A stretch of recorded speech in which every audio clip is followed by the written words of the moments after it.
This little video series is called Dying Dar's Way, Radically Real Spiels on the End of Life. I am here today with my friend Corinne Zupko. We have been together on many occasions, and things are really progressing quickly now with the cancer, so this is both an update and a video about knitting, of all things. I have experienced one of the saddest losses just within the past 6 days of competence, really, and it's around my lifelong habit of doing knitting projects. We decided a couple of months ago, my children and I, that my legacy to them was going to be a whole bag full of homemade hats, something that I could do multiples of, and I've literally made 30 hats now. And I plowed through a bunch of sweaters and scarves and everything, and now I was down to hats. And then last Saturday at 9 o'clock in the morning, I was able to knit, and by 12 o'clock that same day, I was no longer able to knit, and it was neurological breakdown, metastases, of course, and it was what did I call it? Apraxic agraphia. There's a fancy word for you. That means that the motor neurons aren't connecting anymore, so that my brain and my hands can talk to each other. So I can't knit and I can't write, and I'm beginning to become more halting about speech and so forth. So Corinne had this great idea that we could share a couple of things that I'm going to be leaving. These beautiful hats. Yeah, my beautiful hats. And I did at some point. Now, she knows about developmental psychology. Her field is psychological counseling. And I have to say, there was a discussion quite a while ago about my thoughts on expecting children to have love for a grandparent that they've never met.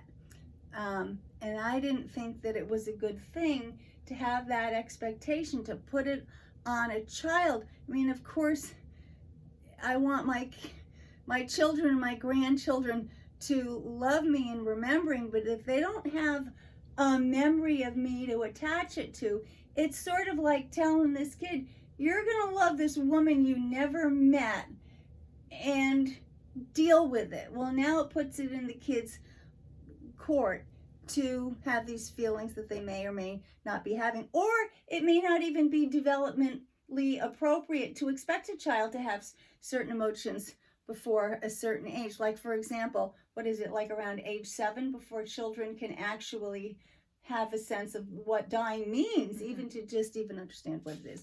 So Corinne had this great idea. I'm going to show you the legacy for my family. I do not have a typical brain. I can't follow directions. And I know some people are going to say, of course you can follow directions, that you can be taught how to follow directions. I'm telling you, I've lived with this brain for 64 years, and there's something going on in there that I can't follow directions for knitting, just like I can't follow recipes. I simply can't, have to get out of that box. But there's something remarkable about your brain, because the patterns that you can come up with out of the blue, I'm blown away by these hats. Yeah, so I just sit down and start knitting. Seems like the most natural thing Show in the them, world. make sure that we can see. Just So look at how beautiful that is. So there's just this little rib, and then they have different functions, because this one is like really bulky and ribby, and it hugs the head, so it keeps you extra warm. Then this is for my grandson, Daniel. I made his father the identical hat, in a man size, and my son liked it so much, I made one for my grandson as well. And then this is from a pattern I took off of a sweater that I made a few years ago, and it has dancing people around it, men and women in this little Norwegian dancing pattern. And again, I don't know where my brain goes. I certainly couldn't follow directions and come up with something that looks like this.